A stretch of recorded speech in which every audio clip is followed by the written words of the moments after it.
열왕기하 4장. 예언자 수련생들의 한 아내 가운데서 남편을 잃은 어느 한 여인이 엘리사에게 부르짖으며 호소하였다.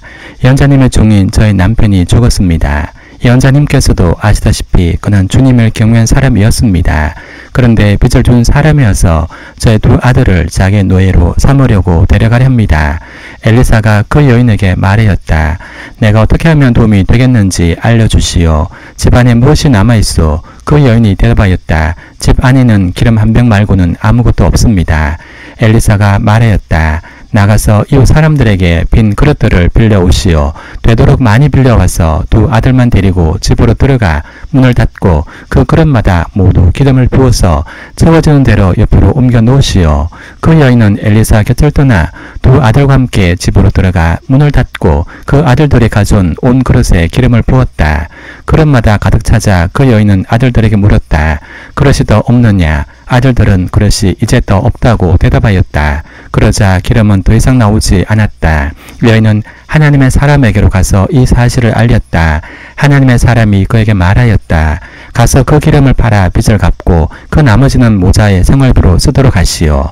하루는 엘리사가 수넴 마을을 지나가게 되었는데 그곳에 한 부유한 여인이 있었다. 그가 엘리사에게 음식을 대접하고 싶어하여 엘리사는 그곳을 지나칠 때마다 거기에 들러서 음식을 먹곤 하였다. 그 여인이 자기 남편에게 말하였다. 여보, 우리 앞을 늘 지나다니는 그가 거룩한 하나님의 사람인 것을 내가 압니다. 이제 옥상의 벽으로 둘러친 작은 다락방을 하나 만들어서 거기에 침대와 탁자와 의자와 동전을 갖추어 놓아둡시다. 그래서 그가 우리 집에 들렀을 때마다 그곳에 들어가서 쉬시도록 합시다. 하루는 엘리사가 거기에 갔다가 그 다락방에 올라가 누워 쉬게 되었다. 엘리사가 자기 젊은 시종 게하시에게 수넴 여인을 불러오라고 하였다. 게하시가 그 여인을 불러오니 그 여인이 엘리사 앞에 섰다. 엘리사가 게하시에게 말하였다. 부인께 이렇게 여쭈어라. 부인, 우리를 돌보시느라 수고가 너무 많소. 내가 부인에게 무엇을 해드리면 좋겠소. 부인을 위하여 왕이나 군사령관에게 무엇을 좀 부탁해 드릴까요?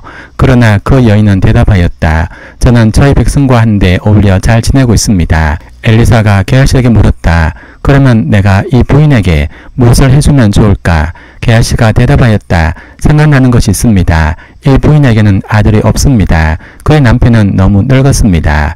엘리사는 게하시에게 그 여인을 다시 불러오게 하였다. 게하시가 그 여인을 부르니 그 여인이 문 앞에 들어섰다. 엘리사가 말하였다. 내년 이맘때가 되면 부인께서는 품에 한 아들을 안고 있을 것이요. 여인이 대답하였다. 그런 말씀 마십시오. 예언자님, 하나님의 사람께서도 저 같은 사람에게 농담을 하시는 것입니까?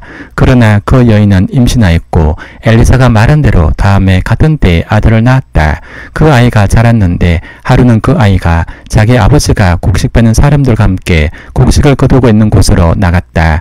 갑자기 그 아이가 아이고 머리야, 아이고 머리야 라고 하면서 아버지가 듣는 데서 비명을 질렀다. 그의 아버지는 함께 있는 젊은 일꾼들어 그 아이를 안아서 어머니에게 데려다 주라고 일렀다.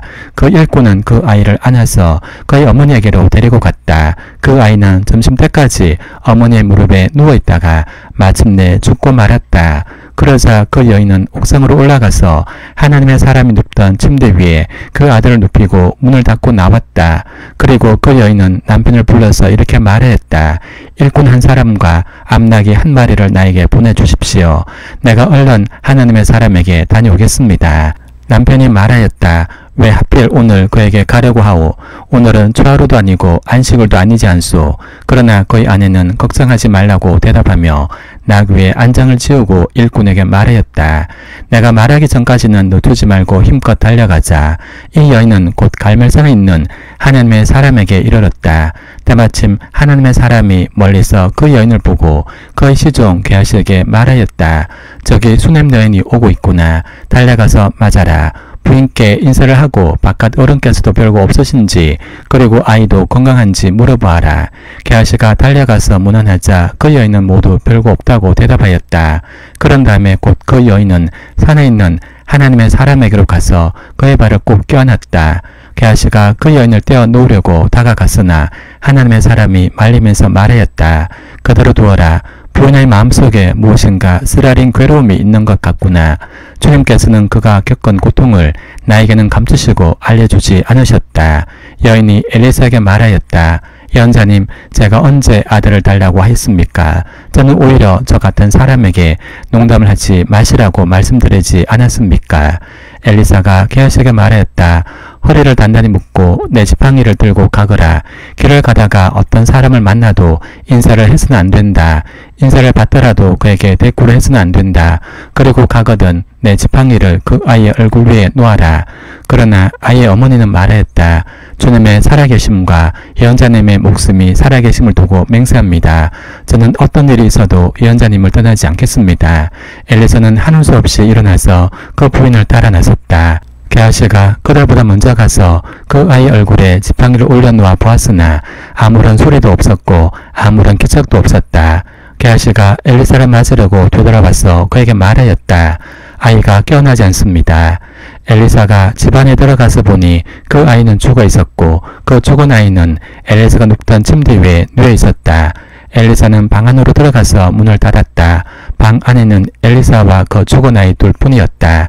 엘리사는 주님께 기도를 드린 다음에 침대 위로 올라가서 그 아이 위에 몸을 푹에 엎드렸다.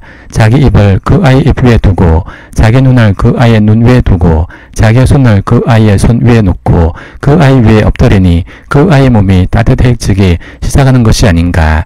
엘리사가 잠시 내려앉았다가 집안 이곳저곳을 한번 거닌 뒤에 다시 올라가서 그 아이 몸 위에 몸을 푹에 엎드리니 마침내 그 아이가 7번이나 재채기를 한 다음에 눈을 떴다. 엘리사가 게하시를 불러서 수남 여인을 불러오게 하였다. 게하시가 그 여인을 불렀다. 그 여인이 들어오니 엘리사가 그 여인에게 아들을 데리고 가라고 하였다. 그 여인은 들어와서 예언자의 발에 얼굴을 대고 땅에 엎드려 큰절을 하고 아이를 데리고 나갔다. 엘리사가 길갈로 돌아왔다. 그곳은 엘리사가 예언자 수련생들 데리고 사는 곳이었다. 마침 그때 그 땅에 흉년이 들었다. 엘리사가 한 종에게 큰 솥을 걸어놓고 예언자 수련생들이 먹을 국을 끓이라고 했다. 한 사람이 나무를 캐려고 들에 나갔다가 들포도 등굴을 발견하고서 그 등굴을 뜯어 옷에 가득 담아 가지고 돌아와서 그것이 무엇인지도 잘 모른 채로 국솥에 썰어 넣었다. 그들이 각자 국을 뜯어 먹으려고 맛을 보다가 깜짝 놀라 하나님의 사람을 부르며 그 솥에 사람을 죽게 하는 독이 들어있다고 외쳤다.